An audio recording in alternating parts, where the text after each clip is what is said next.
But here's the problem. If you don't have Mecca in the right place, then what are you going to do with the Qibla? See, the Qibla is the direction of prayer. Every Muslim knows exactly where to pray every day, 5 times a day. Doesn't matter where they are in the world, they always pray towards Mecca. Am I correct on that?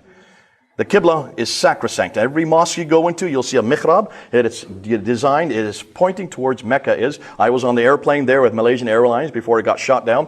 And as we were flying across the waters, you could see on a television screen the Qibla change as we were moving. So any Muslim could get up off their seat and do the prayer at any time in the right direction.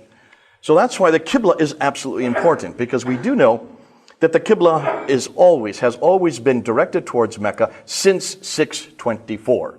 According to the Quran, in Surah 2, Ayah 143, it says very clearly that the Qibla was pointed towards Mecca since 624. You want to find where Qibla is today, you can go and get these apps on your phone. That's my hotel room there in Kuala Lumpur, and there you can see where the Qibla was in my hotel room. Surah 2, 134, 43, 145 gives the direction of Qibla as Mecca. Now, back in 1905, Dr. Fehervadi and Dr. Creswell were actually going through that part of the world looking for the oldest mosques they could find and digging down to the original floor plans. They went to the Wasit Mosque and the Kufa Mosque, which is in today Iraq. And they went into the Fustat Mosque, which is just outside of Egypt, outside of Cairo in Egypt. When they dug down to the original floor plans of both the Wasit and the Kufa Mosque, they noticed the Qibla was facing straight west. It should have been facing south. When they went to Fustat, they noticed it was facing straight east. It should have been facing southeast.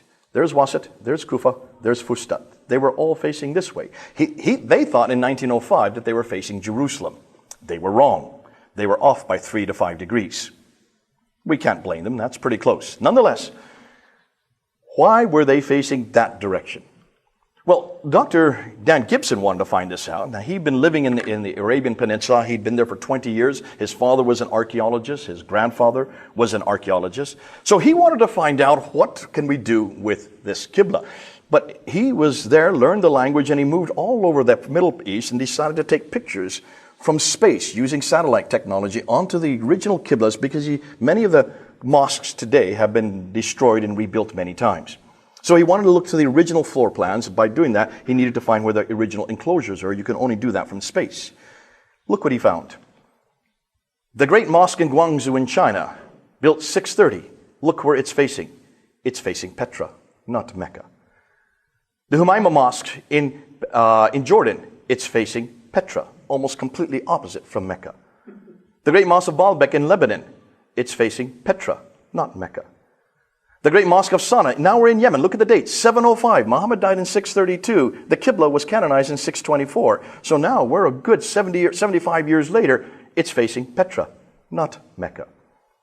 The Al-Aqsa Mosque, this is interesting because there you have the Al-Aqsa Mosque and there you have the Dome of the Rock. The entire citadel, including the Dome of the Rock, built in 691. The Al-Aqsa Mosque built in 709. All of them, the citadel, the Dome of the Rock, and Al-Aqsa Mosque are all facing Petra. And they're still facing Petra today. They're not facing Mecca.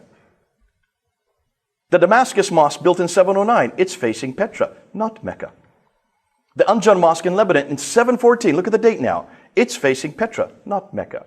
The mosque in Umar Basra in Syria, 720, now we're almost 100 years later, it's facing Petra, not Mecca. As far away as Banbur, finally a mosque in Pakistan is finally facing Mecca in 727. That's the first mosque he could find that finally had the Qibla right. But then the very next year, he found one in Syria that was neither facing Petra or Mecca. They were a little confused there. Now, this is interesting.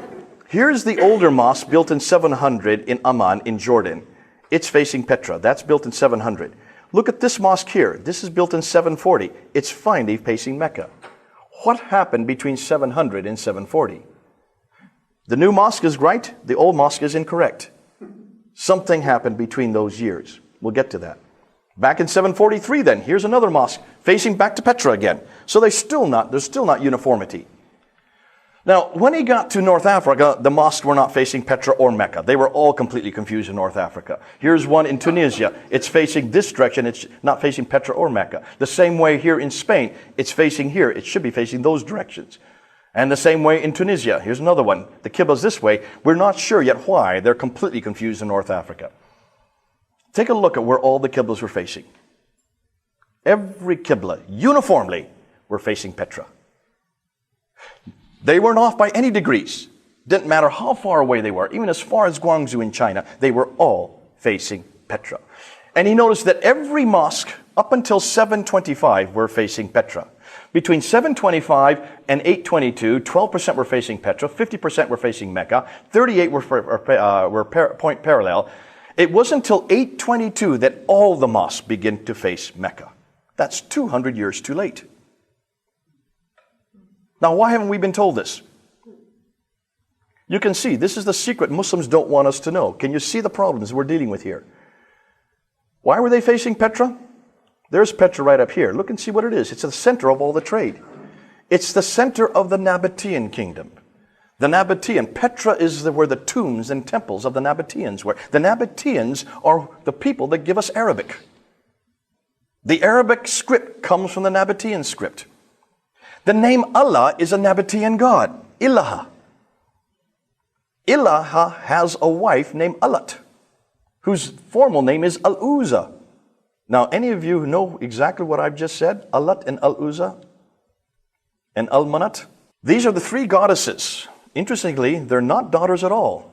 Alat and Al-Uzza is the wife of Allah, which means Allah has a wife. I had no idea. I always thought Allah was one. Surah 6, Ayah 101 says Allah cannot have a consort. Well, then they shouldn't have used Allah, because they've got the wrong God. This is a Nabatean God who has a Nabatean wife, which means this is a pagan God, a polytheistic God, which has nothing to do with the God we see in our Bible. Can you now see, historically, we're now destroying Allah today, but that's not for this lecture, that's for another lecture. Just to show you what we now know about what we're finding out about the Nabatean era and what we now know about Petra. Guess where the black stone comes from? The black stone that is in the Kaaba today comes from Petra. And it's referred to up until the 4th, 5th, and 6th century. It was always the stone that people went to worship. No wonder it's in the Kaaba in Mecca. Take a look. Petra is in a valley. Petra has a parallel valley. Petra has a stream going through it. It has fields, trees, grass, clay, loam. It has olive trees. It is near the pillar of salt. If there was ever any pillar of salt, it would be up near Petra. Petra has all the items listed above from the Quran and the Islamic traditions. Thus, could Petra be the place they are referring to? Take a look also. Where do you think Ad, Thamud, and Midian are? Ad, Thamud, and Midian, they're referred to 23, 24, and 7 times. These are the tribes all around Petra. But that's 600 miles too far north. Can you see? Something's wrong with the Quran. It's 600 miles from where it should be. So therefore, we know nothing about Muhammad until the late 7th century. We don't have his biography until the 9th century. His city doesn't even refer to until the 8th century. Thus, much of what we know Muhammad is written down hundreds of years later and hundreds of miles away. It looks like he is nothing more than a later redaction, possibly by Abdul Malik. Hold that name. You'll see why that's important. So the conclusion, Islam in the Prophet's life as we know it was not derived from the 7th century, but evolved over a period of 200 to 300 years and then redacted back to the Prophet's life and compiled in the 9th century.